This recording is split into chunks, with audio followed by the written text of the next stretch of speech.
ಆರ್ಯನ್ ತೇಜಸ್ ಅವರು ಭಾಳ ಖುಷಿ ಆಗುತ್ತೆ ಆ್ಯಕ್ಚುಲಿ. ಅವರು ಸುಮಾರು ಒಂದು 22 ವರ್ಷ ಆಯಿತು ನಾವಿಬ್ಬರು ಇಂಡಸ್ಟ್ರಿಗೆ ಬಂದು. ಇಂಡಸ್ಟ್ರಿಯಲ್ಲಿ ಬಂದು ಸಿಕ್ಕಾಬಟ್ಟೆ ಅಲ್ಲಿ ಇಲ್ಲಿ ಚಾನ್ಸ್ಗಳು ಕೇಳ್ಕೊಂಡು ಚೌಟ್ರಿಗಳಲ್ಲಿ ಊಟ ಮಾಡ್ಕೊಂಡು ಇಬ್ಬರು ಆಡಿಷನ್ಸ್ಗೆ ಹೋಗೋದು. ಅವ್ನು ಸೆಲೆಕ್ಟ್ ಆಗ್ತಿದ್ದ, ನಾನು ಸೆಲೆಕ್ಟ್ ಆಗ್ತಿದ್ದಿಲ್ಲ. ಕಾರಣ ಬೆಳ್ಳಗವನೇ, ನಾನು ಬೆಳ್ಳಗಿದ್ದೀನಿ ನೋಡಿ. ನಗು ನೋಡಿ, ಇದೇ ನಗು ಇಕ್ಕೊಂಡೆ ಕ್ಯಾಚ್ ಹಾಕೊಂಡ್ಬಿಟ್ಟಿದ್ದ ಡೈರೆಕ್ಟರ್ಗಳನ್ನ, ಪ್ರೊಡ್ಯೂಸರ್. ಕೊನೆಗೆ ಇವತ್ತು ಈ ವೇದಿಕೆಯಲ್ಲಿ ಈ ಮಟ್ಟಕ್ಕೆ ಬಂದಿರೋದು, ನಾನು ಕರುಣಾಕರ ಈ ಒಂದು ಸಿನಿಮಾ ಮಾಡಿ ನಾಯಕ ನಟನಾಗಿ ಮಾಡ್ತಿರೋದು ಭಾಳ ಖುಷಿ ಆಗ್ತಾಯಿದೆ. ಒಂದು ಮೈಲ್ಗಲ್ ನಮಗೆ ಈ ನಾನು ಕರುಣಾಕರ ಸಿನಿಮಾಗೆ. ಜೊತೆಗೆ ಇವರ ಒಂದು ಕನಸು ಇವತ್ತು ನನಸಾಗಿದೆ. ಆಲ್ ದ ಬೆಸ್ಟ್ ಗೆಳೆಯ, ಒಳ್ಳೆಯದಾಗಲಿ. ಆ್ಯಂಡ್ ಈ ಸಿನಿಮಾ ಭಾಳ ಅದ್ಭುತವಾಗಿ ಬಂದಿದೆ. ಆ್ಯಂಡ್ ನಾನು ಸಾಂಗ್ ಎಲ್ಲ ನೋಡಿದ ಜೊತೆಗೆ ಶೂಟಿಂಗಲ್ಲೂ ನಾನು ಸ್ವಲ್ಪ ಭಾಗಿಯಾಗ್ತಿದೆ. ಪೂರ್ತಿ ಯಲಂಕ ಭಾಗದಲ್ಲಿ ತೆಗೆದಿರುವಂಥದ್ದು. ನನಗೆ ಹಾಡು ಅದೆಲ್ಲ ನೋಡ್ತೀವಿ, ಎಷ್ಟು ಬ್ಯೂಟಿಫುಲ್ಲಾಗಿ ಮಾಡಿದ್ದಾರೆ, ಕಲರ್ಫುಲ್ ಆಗಿದೆ. ಸೊ ಪೋಸ್ಟರ್ ಹೇಗಿದೆಯೋ ಅದೇ ರೀತಿ ಸಿನಿಮಾ ಸಾಂಗ್ಸ್ಗಳು ನೋಡಿದ್ರೆ ಎಷ್ಟು ಬ್ಯೂಟಿಫುಲ್ ಆಗಿದೆ ಅಂತ. ಸೊ ನನಗಂತೂ ಭಾಳ ಖುಷಿ ಆಗ್ತದೆ. ಯಾಕಂದರೆ ಒಂದು ಫ್ಯಾಮಿಲಿ ಓರಿಯೆಂಟೆಡ್ ಮೂವಿ. ಕಷ್ಟಪಟ್ಟು ಸಿಕ್ಕಾಪಟ್ಟೆ ತಂದೆ ತಾಯಿಗಳು ಮಕ್ಕಳಿಗೆ ಕೊಡ್ಸೋಕೆ ಒದ್ದಾಡ್ತೀವಿ, ಮನೆಗೆ ಎಷ್ಟೋ ತೂತುಗಳ್ನ ಮುಚ್ಚೋಕ್ಕೆ ಒದ್ದಾಡ್ತಿರ್ತೀವಿ. ಅಂತ ಇದರಲ್ಲಿ ಈ ನಾನು ಕರುಣಾಕರ ಎಷ್ಟು ಕಷ್ಟಪಟ್ಟಿದ್ದಾನೋ ಈ ಸಿನಿಮಾದಲ್ಲಿ ತೋರಿಸಿದ್ದಾರೆ. ಅದು ಆಗಿದೆಯಾ ಅಥವಾ ಪ್ರಾಬ್ಲಮ್ ಸಾಲ್ವ್ ಆಗಿದೆ, ಇಲ್ಲ ಪ್ರಾಬ್ಲಮ್ ಇನ್ನೂ ಕಂಟಿನ್ಯೂ ಆಗ್ತಾ ಇದೆಯಾ ಅನ್ನೋದೇ ಒಂದು ಈ cinema. And all the best ಗೆಳೆಯ, ಒಳ್ಳೆದಾಗಲಿ. ಹೋಲ್ ಟೀಮ್ ತುಂಬ ಕಷ್ಟಪಟ್ಟಿದ್ದಾರೆ. ನಾನು ಕರುಣಾಕರ ಟೀಮ್ ಅಂತೂ ಅಲ್ಲೋಡಿ ಎಲ್ಲಿ ಅಪ್ಪ ಕೊನೆಗೆ ನಮ್ಮ ಸಿನಿಮಾ ಕಲರ್ಫುಲ್ಲಾಗಿ ಕಾಣಿಸ್ತಾ ಇದೆ. ಆ್ಯಂಡ್ ಬ್ಯೂಟಿಫುಲ್ಲಾಗಿ ಸಾಂಗ್ ಬಂದಿದೆ. ನನಗಂತೂ ಸಾಂಗ್ ಅಂತೂ ಬ್ಯೂಟಿಫುಲ್ಲಾಗಿ ಇಷ್ಟ ಆಗಿದೆ ಸರ್. ನಾನು ಅದೇ ಕೇಳ್ತೀನಿ, ಸರ್ ಸಾಂಗ್ ಏನಾದರೂ ಯಾರಿಗಾರು ಕೊಟ್ಟಿದ್ದೆ? ಇಲ್ಲ ನಮ್ಮ ಪಾಪ್ಕಾರ್ನಲ್ಲೇ ಮಾಡಿದ್ದೀವಿ ಅಂದರು. ಸೂಪರ್ ಸರ್ ಅಂತ ಹೇಳಿದ್ರು. ಭಾಳ ಖುಷಿ ಆಯಿತು. ಆಲ್ ದ ಬೆಸ್ಟ್, ಒಳ್ಳೆ ಟೀಮ್ಗೆ ಎಲ್ಲರಿಗೂ ಒಳ್ಳೆಯದಾಗಲಿ. ದಯವಿಟ್ಟು ಸಿನಿಮಾನ ಫ್ಯಾಮಿಲಿ ನೋಡುವಂಥ ಸಿನಿಮಾ ಇದು. ಆ್ಯಂಡ್ ಎಲ್ಲರೂ ನೋಡಲಿ ಅಂತ ಕೇಳ್ಕೊತೀನಿ. ಆಲ್ ದ ಬೆಸ್ಟ್ ಗೆಳೆಯ, ಒಳ್ಳೆಯದಾಗಲಿ. Thank you madam. ನಿಮ್ಮ ಪಾತ್ರದ ಬಗ್ಗೆ ಏನು ಹೇಳಿಲ್ಲ ಬೇರೆ ಎಲ್ಲ ಸರ್, ನನ್ನ ಪಾತ್ರ ನಾನು ಗೆಸ್ಟ್ ಅಪರೆನ್ಸ್ ಆಗಿ ನನ್ನ ಸ್ನೇಹಿತ ಮಾಡ್ತಿರೋದನ್ನ ಜೊತೆಲೇ ಇದ್ದೆ. ಹಂಗೆ ಒಂದು ಕಾಮಿಡಿ ಪಾತ್ರದಲ್ಲಿ ಮಾಡಿದ್ದೀನಿ. ಆ್ಯಂಡ್ ಸಿಕ್ಕಾಪಟ್ಟೆ ಒಂದು ಫ್ರೆಂಡ್ ಆಗಿ ಮಾಡಿದ್ದೀನಿ, ಫ್ರೆಂಡ್ ಪಾತ್ರದಲ್ಲಿ ಮಾಡಿದ್ದೀನಿ. ಭಾಳ ಅದ್ಭುತವಾಗಿದೆ ಪಾತ್ರ. ಸಿನಿಮಾ ನೋಡಿದ್ರೆ ಗೊತ್ತಾಗುತ್ತೆ ಎಷ್ಟು ಚೆನ್ನಾಗಿ ಬಂದಿದೆ ಅಂತ ಹೇಳಿ. ಗೆಸ್ಟ್ ಅಪರೆನ್ಸ್ ಆಗಿ ಮಾಡಿದ್ದೀನಿ, ಗೆಳೆಯನ ಜೊತೆ ನಿಂತ್ಕೊಂಡಿದ್ದೀನಿ ಜೊತೆಯಲ್ಲಿ. ಅದೇ ಒಂದು ಖುಷಿ ನನಗೆ. ಧನ್ಯವಾದಗಳು ಲೋಕಿ ಅವರೇ, all the very best. Songs ತುಂಬಾ ಬ್ಯೂಟಿಫುಲ್ ಅಂದ್ರು. ಸಾಂಗ್ ಬ್ಯೂಟಿಫುಲ್, ರಾಧಾ ಅವ್ರು ಬ್ಯೂಟಿಫುಲ್ ಅಂತ ಗೊತ್ತಾಗಿಲ್ಲ. ಅವ್ರು ನೋಡ್ಕೊಂಡು 2 ಸರಿ ಹೇಳಿದ್ರು ಸಾಂಗ್ ಬ್ಯೂಟಿಫುಲ್ ಅಂತ. ಕರೆಕ್ಟ್ ಮನೆಗೆ ಹೋಗಿ ದೃಷ್ಟಿ ತಕ್ಕೊಂತಾರೆ ಅವರು, ದೃಷ್ಟಿ ಪಡ್ತಾರೆ. ಇದೀನಿ ಮೇಡಮ್. ಓಕೆ, ರಾಧಾ ಅವ್ರನ್ನ ಮಾತನಾಡ್ಸೋಣ. ಇಲ್ಲ, ನೀವು ಮಾತಾಡಿ, ಅವ್ರು ಫುಲ್ ಕೊನೆಯಲ್ಲಿ. ಸೊ ಹೇಳಿ, ಟೆಲಿವಿಷನ್ ತುಂಬಾ ಖಡಕ್ ರೋಲ್ ಇದೆ. ಇಲ್ಲಿ ನೋಡಿದ್ರೆ ಆರ್ಡಿನರಿ ಒಬ್ಬ ಹೌಸ್ ವೈಫ್ ಕ್ಯಾರೆಕ್ಟ್ರು. ಹೀರೋಯಿನ್ ಬೇರೆ ಆಗ್ಬೇಕಂತ ಹೊರಟಿದ್ದೀರಿ. ಹೀರೋಯಿನ್ ಆಗ್ತೀರಾ ಹೇಗೆ ಅಂತ? ಮೊದಲನೇದಾಗಿ ಎಲ್ರಿಗೂ ನಮಸ್ಕಾರ. ಇದು ನನ್ನ 2ನೇ ಪ್ರೆಸ್ ಮೀಟ್. ತಾವೆಲ್ಲರೂ ನನ್ನ ಹಿಂದಿನ ಸಿನಿಮಾದಲ್ಲೂ ಕೂಡ ಬಂದಿದ್ರಿ. ಸೊ ನಿಮ್ಮನ್ನೆಲ್ಲ ಮತ್ತೆ ನೋಡ್ಲಿಕ್ಕೆ ನಂಗೆ ತುಂಬಾ ಖುಷಿ ಆಗ್ತದೆ. ಆ್ಯಂಡ್ ನಾನು ಕರುಣಾಕರ ತುಂಬ ಒಳ್ಳೆ ಸ್ಟೋರಿ. ಈ ಒಂದು ಸ್ಟೋರಿಯಲ್ಲಿ ನಾನು ಲೀಡಾಗಿ ಪಾತ್ರವನ್ನು ನಿರ್ವಹಿಸ್ತಾ ಇದ್ದೀನಿ. ಇದರಲ್ಲಿ ನನ್ನ ಪಾತ್ರ ಒಬ್ಬ ತಾಯಿಯ ಪಾತ್ರ. ನನಗೆ ಸ್ಟಾರ್ಟಿಂಗಲ್ಲಿ ಒಪ್ಕೋಬೇಕಾದ್ರೆ ಸ್ವಲ್ಪ ಭಯ ಆಯಿತು. ಹೇಗಪ್ಪ ಇವಾಗ ಹಿಂದೆ ಎಲ್ಲ ನೀವು ನೋಡಿರೋ ಹಾಗೆ ಬ್ರಾಹ್ಮಣರ ಮನೆ ಹುಡುಗಿ, ಕಾಲೇಜ್ ಸ್ಟೂಡೆಂಟು, ಸ್ಕೂಲ್ ಸ್ಟೂಡೆಂಟು ಆ ಥರ ಮಾಡ್ಕೊಂಡು ಬಂದಿದ್ದು. ಆ್ಯಂಡ್ ನನ್ನ ಹಿಂದಿನ ಪ್ರಾಜೆಕ್ಟ್ ಅಮೃತಧಾರೆಯಲ್ಲಿ ಮಲ್ಲಿ ಕ್ಯಾರೆಕ್ಟರನ್ನು ನೀವು ನೋಡೇ ಇದ್ದೀರಿ. ಸೊ ಆ ಥರದ್ದೆಲ್ಲ ಮಾಡ್ಕೊಂಡು ಬಂದು ಇವಾಗ ಡೈರೆಕ್ಟಾಗಿ ಒಂದು ತಾಯಿ ಪಾತ್ರ ಮಾಡಬೇಕು ಅಂತ ಬಂದಾಗ ನನಗೆ ಸ್ವಲ್ಪ ಭಯ ಆಯಿತು. ಬಟ್ ಸ್ಟೋರಿ ಆ್ಯಂಡ್ ಅದೊಂದು ಏನಂತಾರೆ ಬಾಂಡಿಂಗ್ಸನ್ನು ತಿಳಿಸುವಂಥ ಸ್ಟೋರಿ ಆಗಿದ್ದರಿಂದ ನಾನು ಈ ಒಂದು ಕಥೆಯನ್ನು ಒಪ್ಕೊಂಡೆ. ನನಗೆ ಪರ್ಸ್ನಲಿ ಈ ಒಂದು ಕತೆ ಕೇಳಿದಾಗ ನನ್ನ ಹಳೆ ಮೆಮೊರೀಸ್ ಎಲ್ಲ ನನಗೆ ಮತ್ತೆ ಕಣ್ಮುಂದೆ ಬಂದ ಹಾಗಾಯಿತು. ಎಲ್ಲ ನನ್ನ ಚೈಲ್ಡ್ಹುಡ್ ಮೆಮೊರೀಸ್ನ ಎಲ್ಲ ರೀಕಾಲ್ ಮಾಡ್ತಾ ನಾನು ಕೂತ್ಕೊಂಡಿದ್ದೆ ಈ ಒಂದು ಸ್ಟೋರಿ ನಾನು ಕೇಳಬೇಕಾದ್ರೆ. ಸೊ ಡೆಫಿನೆಟ್ಲಿ ಈ ಒಂದು ಸ್ಟೋರಿ ತುಂಬ ಜನಕ್ಕೆ ಇಷ್ಟ ಆಗುತ್ತೆ. ಎಲ್ಲರೂ ಸಿನಿಮಾ ಇದರಲ್ಲಿ ಕೂತ್ಕೊಂಡು ಸಿನಿಮಾ ನೋಡಬೇಕಾದ್ರೆ ಎಲ್ರಿಗೂ ತಮ್ಮ ಮೆಮೊರೀಸ್ ಮತ್ತೆ ಕಣ್ಮುಂದೆ ಬರುತ್ತೆ ಅಂತ ನನಗೆ ಅನ್ನಿಸ್ತು. ಸೊ ಹಾಗಾಗಿ ನಾನು ಈ ಸ್ಟೋರಿಯನ್ನು ಒಪ್ಕೊಂಡೆ. ಆ್ಯಂಡ್ ಸಾಂಗ್ ಎಲ್ಲ ನನಗೆ ಸ್ಟಾರ್ಟಿಂಗಲ್ಲಿ ಕೇಳಿಸಿದ್ರು, ತುಂಬಾ ಖುಷಿ ಆಯಿತು ಸಾಂಗ್ಸು ಕೇಳಿ. ಆ್ಯಂಡ್ ಇನ್ನೊಂದು ಖುಷಿ ವಿಚಾರ ಏನು ಅಂದರೆ ನಮ್ಮ ಸಿನಿಮಾಗೆ ಯು ಸರ್ಟಿಫಿಕೇಟ್ ಸಿಕ್ಕಿದೆ. ಸೊ ಅದೊಂದು ತುಂಬ ಖುಷಿ ವಿಚಾರ. ಈಗಿನ ಸಿನಿಮಾಸಲ್ಲಿ UA ಸಿಗುತ್ತೆ, ಬಟ್ ಯು ಸಿಗೋದು ತುಂಬಾ ಕಡಿಮೆ. ಅಂಥದ್ರಲ್ಲಿ ನಮಗೆ ಯು ಸಿಕ್ಕಿದೆ. So I am really very proud of this thing. So thank you so much. ನಿಮ್ಮನ್ನೆಲ್ಲ ನೋಡಿ ನನಗೆ ಮಾತು ಹೊಡ್ತಿಲ್ಲ, ನನಗೆ ಭಯ ಆಗ್ತದೆ, ಸ್ವಲ್ಪ ನರ್ವಸ್ ಆಗಿದ್ದೀನಿ.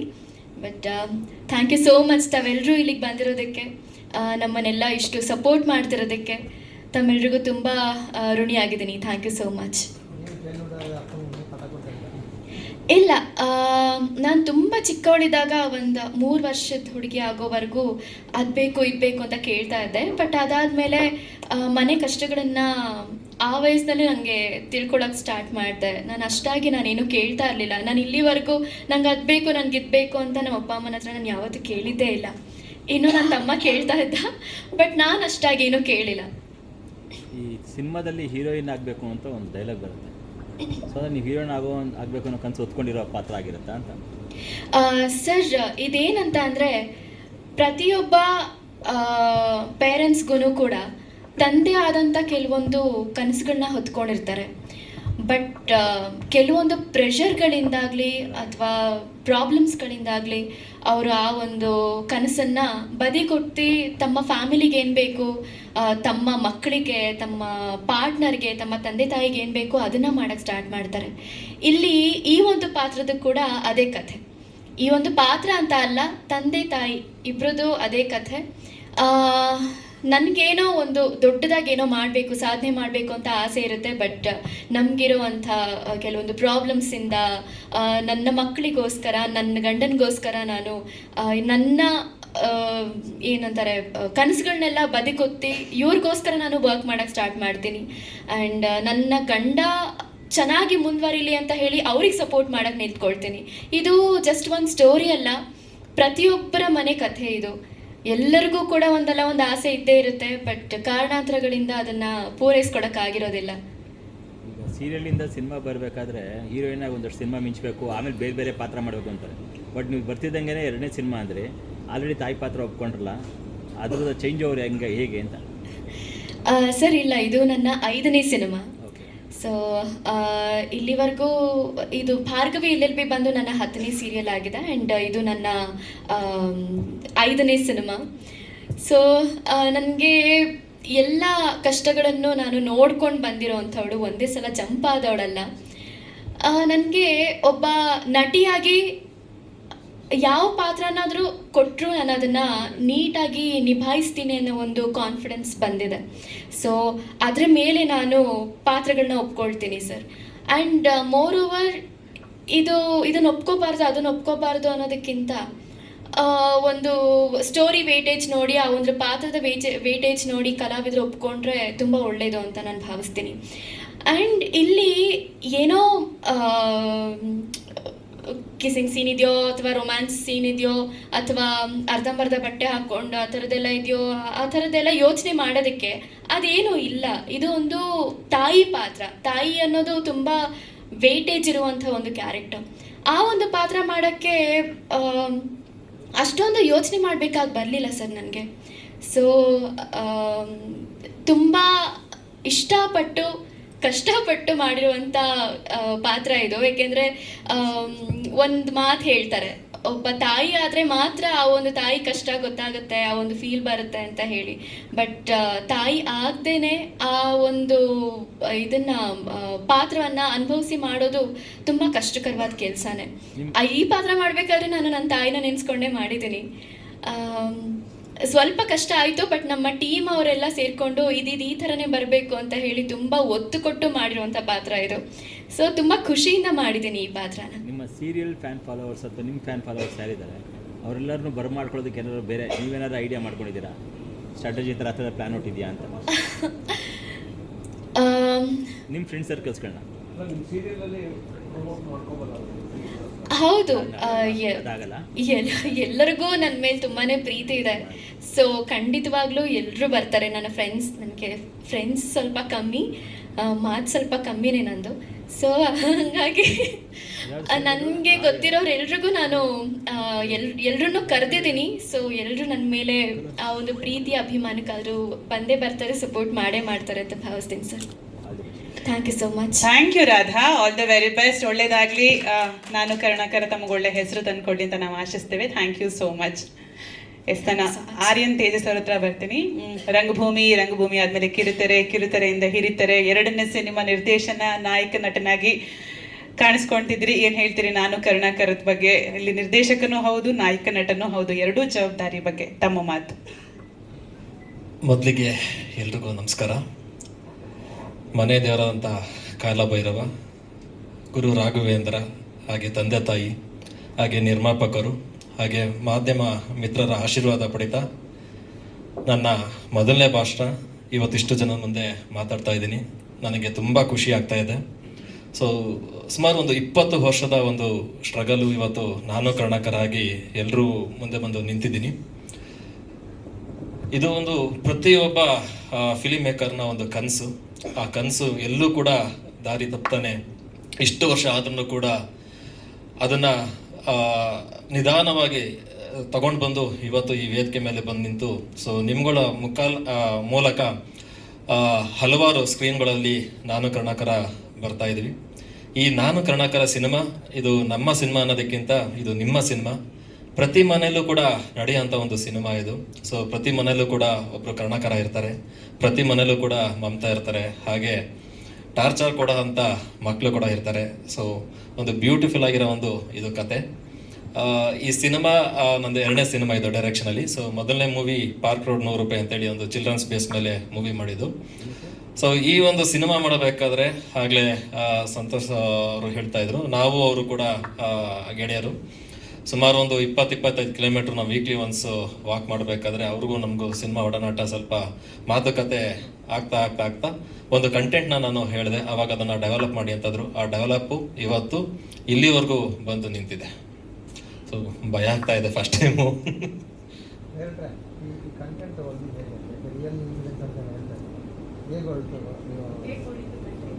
ಇದು ಕಂಟೆಂಟ್ ಲೈಕ್ ನನಗೆ ಎಲ್ಲರೂ ಮನೇಲೂ ನೋಡ್ತಾ ಇದ್ದೆ, ಹೊರಗಡೆ ನೋಡ್ತಾ ಇದ್ದೆ, ನನ್ನ ಮನೇಲೂ ನೋಡ್ತಾ ಇದ್ದೆ. ಸೊ ಇದೆಲ್ಲೋ ಒಂದು ಕಡೆ ಯೂನಿವರ್ಸಲ್ ಅನ್ನಿಸ್ತು ಸಬ್ಜೆಕ್ಟು. ಸೊ ನನಗೆ ಪಾರ್ಕ್ ರೋಡ್ ಮೂವಿನೂ ಕೂಡ ಒಂದು ಯೂನಿವರ್ಸಲ್ ಸಬ್ಜೆಕ್ಟ್ ಆಗಿ ನಾನು ಮಾಡಿದ್ದು. ನನಗೇನಾದರೆ ಫ್ಯಾಮಿಲಿ ಆಡಿಯನ್ಸ್ ನನಗೆ ಬರಬೇಕು ಅನ್ನೋದು ಒಂದು ಫೀಲ್ ಇತ್ತು. ಸೊ ಅವಾಗ ಆ ಕಂಟೆಂಟ್ನ ಹುಡುಕ್ಬೇಕಾದ್ರೆ ಎಲ್ಲೋ ಒಂದು ಕಡೆ ನೋಡಿದೆ ಆ ಘಟನೆ. ಅದೆಲ್ಲೋ ಒಂದು ಕಡೆ ನನಗೆ ಥಾಟ್ ಶುರು ಆಯಿತು.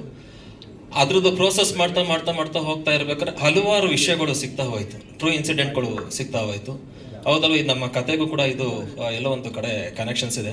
ಇದು ಬರೀ ಒಬ್ರದಲ್ಲ, ಹಲವಾರು ಜನದ್ದು ಇದೆ ಅನ್ನೋದು ಒಂದು ಫೀಲ್ ಆಯ್ತು ಸರ್. ಅವಾಗ ಡೆವಲಪಿಂಗ್ ಶುರು ಆಯ್ತು. ಮಾತನಾಡ್ತಿದ್ರು, ಈ ಟ್ರೈಲರ್ನ ನಾವು ಕರಿಸುಬ್ಬು ಸರ್ ಹತ್ರ ಲಾಂಚ್ ಮಾಡ್ಸೋಣ ಅಂತ ಹೇಳಿ ಮಾತಾಡ್ತಿದ್ರು. ಒಂದು ಆಪ್ಟ್ ಅತಿಥಿ, ಪ್ರತಿ ಮಧ್ಯಮ ವರ್ಗದ ರೆಪ್ರೆಸೆಂಟೇಟಿವ್ ತಂದೆಯ ಕಥೆ ಇಲ್ಲಿದೆ. ತಮಗೆ ಹೇಗೆ ಅನಿಸ್ತು ಟ್ರೈಲರ್ ಹಾಗೆ ಹಾಡುಗಳು? ನಿಂತ್ಕೋಬೇಕಾ?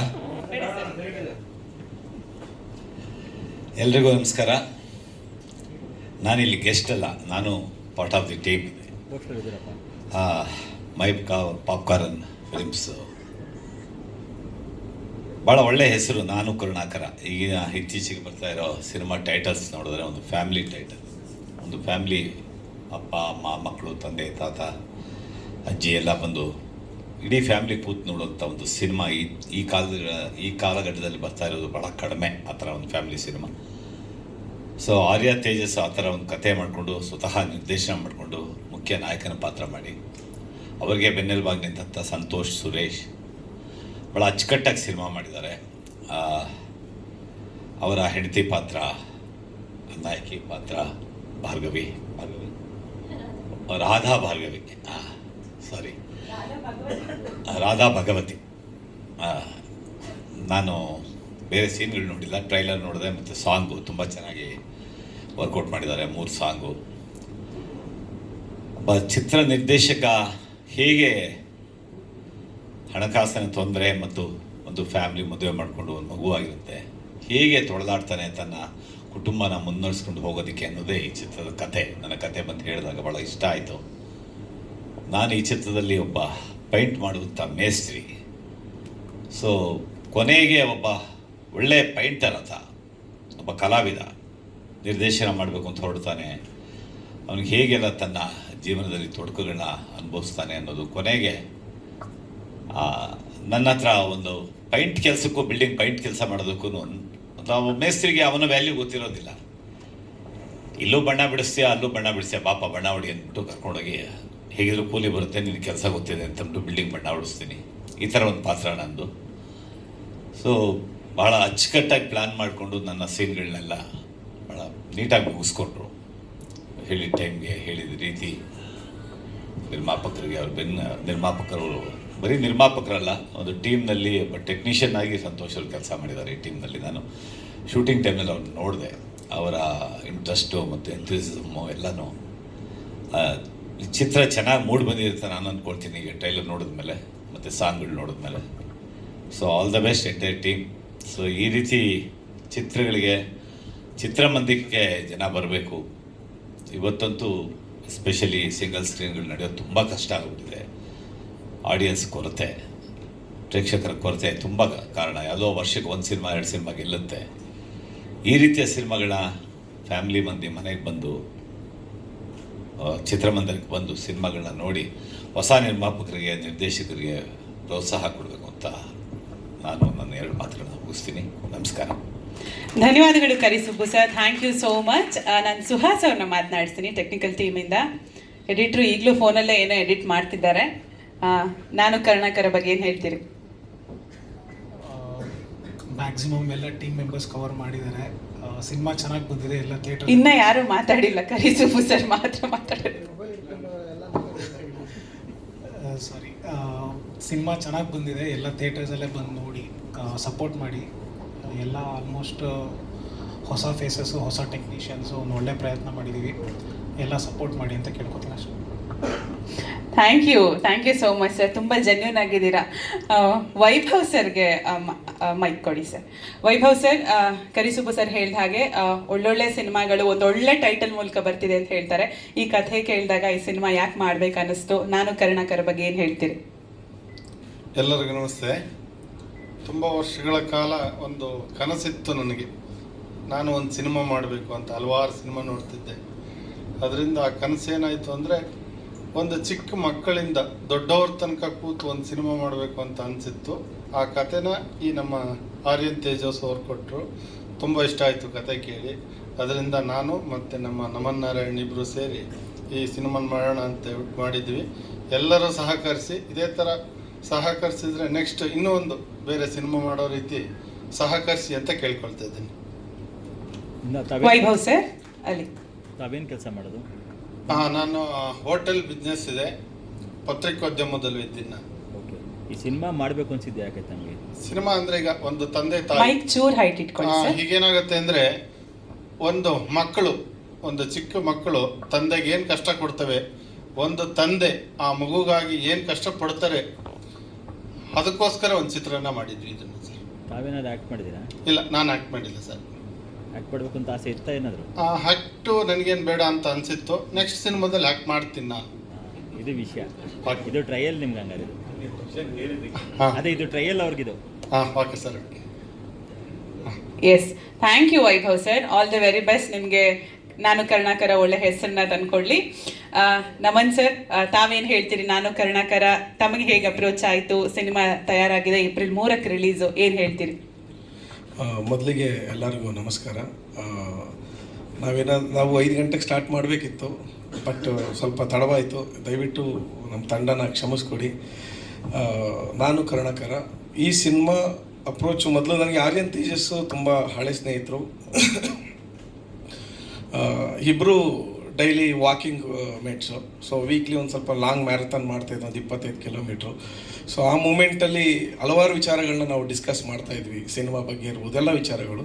ನನ್ನಲ್ಲಿ ಒಂದು ಸಿನಿಮಾ ಮಾಡಬೇಕು ಒಂದು ಆಸಕ್ತಿ ಇತ್ತು, ಬಟ್ ಮೂಲತಃ ನಾವು ತುಂಬ ಕೆಳಮಟ್ಟದ ಕುಟುಂಬದಿಂದ ಬಂದವರು, ತಂದೆ ಕೂಲಿ ಮಾಡ್ಕೊಂಡಿದ್ದವರು. ಸೊ ಆ ಮೂಮೆಂಟಲ್ಲಿ ಒಬ್ಬ ಕೆಳಮಟ್ಟದ ಕುಟುಂಬದಲ್ಲಿ ಬೆಳೀತಿದ್ದಂಥ ಹುಡುಗ ಸಿನಿಮಾ ಮಾಡಬೇಕು ಅಥವಾ ಸಿನಿಮಾ ಕೆಲಸಕ್ಕೆ ಜಾಯ್ನ್ ಆಗ್ತೀನಿ, ಆ ರಂಗಕ್ಕೆ ಹೋಗ್ತೀನಿ ಅಂದಾಗ ಆಬ್ವಿಯಸ್ಲಿ ಮನೇಲಿ ಏನು ವಿರೋಧ ಬಂತು, ಅದು ನಮ್ಮನೇಲೂ ಕೂಡ ಬಂತು. ಅದಾದಮೇಲೆ ನಾವೊಂದು ಸ್ಟೇಜಿಗೆ ಬಂದ ಮೇಲೆ ಆರ್ಯನ್ ತೇಜಸ್ ಸ್ನೇಹಿತರಾದ್ಮೇಲೆ ಈಗ ಡಿಸ್ಕಸ್ ಮಾಡಬೇಕಾದ್ರೆ ಒಂದು ಕತೆ ಇದೆ ಹೀಗೆ ಹಾಗೆ ಅಂತ ಮಾತ್ರ ಅವ್ರು ಸಿನಿಮಾದಲ್ಲಿ ಇದ್ದೀನಿ ನನಗೆ ಗೊತ್ತಿತ್ತು. ಆಗ ಈ ಕತೆನ ಹೇಳಿದ್ರು, ಸರಿ ಡೆವಲಪ್ ಮಾಡಿ ನೋಡೋಣ ಅಂದೆ. ಮಾಡ್ಕೊಂಡು ಬಂದಮೇಲೆ ಕೂತ್ಕೊಂಡು ಕತೆ ಹೇಳಿದಾಗ ಅದು ಎಲ್ಲೋ ಒಂದು ಕಡೆ ಅದು ನನ್ನ ತಂದೆ ಮತ್ತು ನನ್ನ ನಡುವಿನ ಒಂದು ಬಾಂಧವ್ಯನ ನನಗೆ ನೆನಪಾಯಿತು. ಸೊ ನನ್ನ ತಂದೆ ಕೂಡ ನನಗೆ ಅಷ್ಟೇ ಕಷ್ಟಪಟ್ಟಿದ್ದಾರೆ ಲೈಫಲ್ಲಿ, ಒಂದು ಕೂಲಿ ಮಾಡಿಕೊಂಡು ಮೂಟೆ ಹೊತ್ಕೊಂಡು ಕಷ್ಟಪಟ್ಟಂಥ ವ್ಯಕ್ತಿ. ಸೊ ಈ ಸಿನಿಮಾ ಫಸ್ಟ್ನ ಕೇಳಿದ ತಕ್ಷಣ ಅಟ್ಲೀಸ್ಟ್ ಅವ್ರಿಗೋಸ್ಕರ ಈ ಸಿನಿಮಾ ಮಾಡೋದು ಡೆಡಿಕೇಟ್ ಮಾಡೋಣ. ಈ ಥರ ಎಷ್ಟೋ ಫಾದರ್ಸ್ ಇದ್ದಾರೆ. ಸೊ ಒಂದು ಮಕ್ಕಳಿಗೋಸ್ಕರ ಬೆನ್ನೆಲುಬಾಗಿ ಅವ್ರ ಕಣ್ಣಿಗೆ, ಮಕ್ಕಳು ಏನೇ ಮಾಡಬೇಕು ಅಂದ್ರೆ ಫಸ್ಟು ಮುಂದೆ ಮಕ್ಕಳು ಅವ್ರು ಓದೋದಿರ್ಬೋದು ಅಥವಾ ಅವ್ರ ಗುರಿ ಇರ್ಬೋದು, ಅವ್ರು ಮುಂದೆ ಕಷ್ಟಪಡೋದು ಬೇರೆ. ಬಟ್ ತಂದೆ ಆದವನು ಅವ್ರ ಬೆನ್ನಿಂದೆ ಅವನು ಕಾಣ್ದಂಗೆ ಅವನ ವಿಷಯಸ್ನ ಕಂಪ್ಲೀಟ್ ಮಾಡೋಕ್ಕೆ ಕಷ್ಟಪಡೋದಿರುತ್ತಲ್ಲ, ಅದನ್ನು ಯಾವುದು ಬೆಲೆ ಕಟ್ಟೋಕ್ಕಾಗಲ್ಲ. ಸೊ ಅದಕ್ಕೋಸ್ಕರ ನಾನು ಈ ಸಿನಿಮಾನ ಅಪ್ರೋಚ್ ಮಾಡ್ಕೊಂಡೆ. ಏನಾದರೂ ಇನ್ಪುಟ್ಸ್ ಏನಾದ್ರು ಕೊಟ್ರಾ? ಸರ್, ನೀವೇನಾದರೂ ಇನ್ಪುಟ್ಸ್ ಕೊಟ್ರಾ? ಡೆಫಿನೆಟ್ಲಿ ಸರ್ ಇಂಪ್ರೂವ್ ಕೊಟ್ಟಿದ್ದೀನಿ. ನೀವು ಅಷ್ಟೆಲ್ಲ ಫೇಸ್ ಮಾಡಿರ್ಬೇಕಾದ್ರೆ ಹಾಂ. ನಿಮ್ಗೆ ಅದರ ತುಂಬ ಆಳ ಗೊತ್ತಿರುತ್ತೆ ಲೈಫ್. ಹೌದು ಸರ್, ಗೊತ್ತಿದೆ. ಈಗ ನಿಮ್ಮ ಮನೆಯವ್ರಿಗೆ ತೋರಿಸಿದ್ರ ಸಿನಿಮಾ ಇದನ್ನು ನಿಮ್ಮ ಸರ್ ಫ್ಯಾಮಿಲಿ? ಇನ್ನೂ ತೋರಿಸಿಲ್ಲ ತಂದೆಗೆ. ತೋರಿಸ್ಬೇಕಿದೆ ಫಸ್ಟ್. ಡೆಫಿನೆಟ್ಲಿ ತೋರಿಸ್ತೀನಿ ಸರ್. ಈಗ ರಿಲೀಸಿಗೆ ಬಿಫೋರೇ ತೋರಿಸಿ. ರಿಲೀಸ್ ಬಿಫೋರ್ ಈಗ ಒಂದು ಶೋ ಇದೆ ಆ್ಯಕ್ಚುಲಿ ಚಾಮುಂಡೇಶ್ವರಿಯಲ್ಲಿ, ಅವತ್ತು ನಾನು ಕರೆದು ತೋರಿಸೋಣ ಅಂತ ಮಾಡಿದ್ದೆ. ಅವ್ರದ್ದು ಔಟ್ಪುಟ್ನ ತಗೊಳ್ಳಿ, ಅದು ಭಾಳ ಹೆಲ್ಪ್ ಆಗುತ್ತೆ ನಿಮಗೆ. ಆಲ್ಮೋಸ್ಟ್ ಕೆಲವೊಂದು ನಾವು ನಿಜ ಘಟನೆಗಳಿಂದ ಪ್ರೇರಿತವಾಗಿ ಕೆಲವೊಂದು ಸೀನ್ಗಳನ್ನ ಮಾಡಿದ್ದೀವಿ. ಕಥೆನೂ ಕೂಡ ಒಂದು ನಿಜ ಘಟನೆ ಆಧಾರಿತ ಸಿನಿಮಾನೇ ಬೇಸಲ್ಲಿ. ಆಲ್ಮೋಸ್ಟ್ ಟ್ರೂ ಇವೆಂಟ್ಸ್ ಈ ಥರ ನಡೀತಾನೆ ಇರುತ್ತೆ ಎಲ್ಲರ ಲೈಫಲ್ಲೂ ಕೂಡ. ಯಾರೋ ಒಂದು ಸ್ಕ್ರ್ಯಾಚ್ ಲೆವೆಲಿಂದ ಬಂದಿರ್ತಾರೆ ಲೈಫಲ್ಲಿ, ಆ ಮೂಮೆಂಟಲ್ಲಿ ಏನೋ ಒಂದು ವಿಷಯ ಇರುತ್ತೆ. ನಾವು ನಮ್ಮ ತಂದೆಯಿಂದ ಪಡ್ಕೊಳ್ಳೋಕ್ಕಾಗದೇ ಇರ್ಬೋದು ಅಥವಾ ನಮ್ಮ ಮಕ್ಳಿಗೆ ಅದನ್ನು ಕೊಡೋಕ್ಕಾಗದೇ ಇರ್ಬೋದು. ಈ ಥರ ಘಟನೆಗಳು ಸಾಕಷ್ಟಿದ್ದಾವೆ. ಸೊ ಆ ಎಲಿಮೆಂಟ್ಸು ನಮ್ಮ ಎಲ್ಲರ ಲೈಫಲ್ಲಿ ಇರೋದ್ರಿಂದ ಅದ್ರ ಬೇಸ್ ಮೇಲೆ ಮಾಡಿರೋಂಥ ಸಿನಿಮಾ. ಯಾವಾಗಿದು ಶುರುವಾಗಿದ್ದು? ಸರ್ 2 ವರ್ಷ ಆಯಿತು. ಸೊ 2 ಅಂದರೆ 1.25 ವರ್ಷ ಆಗಿದೆ ಸರ್. ಅಂದರೆ ಲೇಟ್ ಏನಾಯ್ತಾ? ಶೂಟಿಂಗ್ ಲೇಟ್ ಆಯ್ತಾ ಏನು? 2024 ಮಿಡಲ್ ಆಫ್ ದ ಇಯರಲ್ಲಿ ಸ್ಟಾರ್ಟ್ ಮಾಡಿದ್ದು ನಾವು ಸಿನಿಮಾನ. ಯಾವ ಊರು? ಸರ್ ನಂದು ಮೂಲತಃ ಮೈಸೂರು, ಬಟ್ ಇರೋದೆಲ್ಲ ಹಾಸನ. ಈ ರಿಲೀಸ್ಗೆಲ್ಲ ಪ್ಲಾನ್ ಔಟ್ ಆಗಿದೆ, ಎಷ್ಟು ಥಿಯೇಟ್ರದೆಲ್ಲ ಅವ್ರು ಹೇಳ್ತಾರೆ? ಅದೇ ಸರ್, ವಿಜಯ್ ಸರ್ ಹತ್ರ ಮಾತಾಡಿದ್ದೀವಿ. ಮೊದಲಿಗೆ ಒಂದು 50 ಥಿಯೇಟರ್ಸಲ್ಲಿ ಪ್ಲ್ಯಾನ್ ಮಾಡ್ತಾಯಿದ್ದೀವಿ ಸ್ಕ್ರೀನ್ಸಲ್ಲಿ. ಆನಂತರ ನೋಡೋಣ, ಸಿನಿಮಾ ರೆಸ್ಪಾನ್ಸ್ ನೋಡ್ಕೊಂಡು ಮುಂದೆ ಹೋಗೋಣ ಅಂತ. ಮಾರ್ಕೆಟಿಂಗ್ಗೆ ಬೇಕಾಗಿರುವಂಥ ಒಂದಿಷ್ಟು ತಂಡದ ಜೊತೆ ಮಾತಾಡಿ ಅದಕ್ಕೆ ಬೇಕಾಗಿರುವಂಥ ಕೆಲಸಗಳನ್ನ ಮಾಡ್ತಾಯಿದ್ದೀವಿ. ಫ್ಯಾಮಿಲಿ